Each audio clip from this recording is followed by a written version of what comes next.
Hi అండి, అందరికీ నమస్కారం అండి. ఫ్రెండ్స్, ఇప్పుడు అందిన వార్త. ఇక తెలంగాణ మున్సిపల్ ఎన్నికల్లో జనసేన తొలి గెలుపు, ఇక ఆనందంలో కార్యకర్తలు అంటూ ఇప్పుడిప్పుడే మనకు ఒక అప్డేట్ అయితే రావడం జరిగిందండి. అయితే ఇందుకు సంబంధించిన పూర్తి వివరాలు అయితే మన వీడియోలో తెలుసుకుందామండి. వీడియో మాత్రం పూర్తి వరకు చూడండి ఫ్రెండ్స్, అప్పుడే మనకి పూర్తి సమాచారం అయితే తెలుస్తుంది.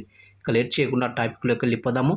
ఇక తెలంగాణ మున్సిపల్ ఎన్నికల్లో 200కు పైగా స్థానాల్లో పోటీలో నిలిచిన జనసేన పార్టీ ఎట్టకేలకు బోని కొట్టింది. ఇక సూర్యాపేట జిల్లా నేరేడుచెర్ల మున్సిపాలిటీలో జనసేన పార్టీ అభ్యర్థి హోరాహోరీగా జరిగిన 14వ వార్డు ఎన్నికల్లో సమీప ప్రత్యర్థిపై విజయం సాధించారు. దీంతో జనసేన పార్టీ శ్రేణుల్లో ఉత్సాహం నింపారు. తెలంగాణ గడ్డపై మున్సిపల్ ఎన్నికల బరిలో నిలిచిన జనసేనకు ఇది కీలక విజయంగా రాజకీయ విశ్లేషకులు భావిస్తున్నారు. మున్సిపల్ ఎన్నికల ప్రచారంలో జనసేన పార్టీ అధినేత పవన్ కళ్యాణ్ గారు నేరుగా పాల్గొనకపోయినప్పటికీ స్థానిక నాయకత్వం, కార్యకర్తలు క్షేత్రస్థాయిలో చేసిన కృషి ఈ విజయానికి దోహదపడింది.